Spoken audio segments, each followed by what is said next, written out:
কি দেখছেন? অবিবাহিত যারা আছেন তাদেরকে ডাকছে, এদিকে শোনেন।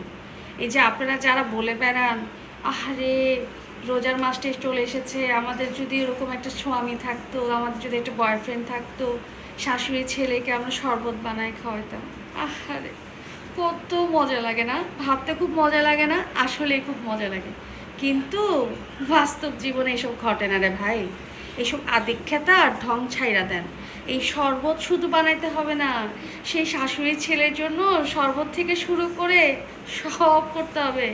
একদম তেনা তেনা বানাই ফেলবে, শুধু শরবত না রে ভাই। মানে বুট পড়া বেগুনি রান্না হাবি যাবি আত্মীয় স্বজন রান্না বান্না করতে করতে এই যে চুলগুলো একটাও থাকবে না, সব পেকে যাবে। এই যে গালের মধ্যে পিম্পলস, এটাও উঠে যাবে।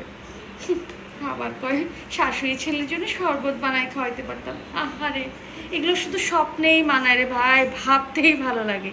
আসল জীবনে জীবন শেষ। এসব আদিক্ষেতা আর ঢং আমাদের সামনে আর কইলেন না। আর এই যে টিকটক করে বেড়াচ্ছেন, ভিডিও করে বেড়াচ্ছেন যারা কন্টেন্ট ক্রিয়েটার আছেন, উফ, আমরা এরকম যদি শরবত বানাই খাওয়াইতাম, এরকম ঢং করতাম, সেরকম করতাম। বাস্তব জীবন ডেঞ্জারাস, সো বি কেয়ারফুল। হ্যাঁ, সবাই ভালো থাকবেন। আল্লাহ হাফেজ।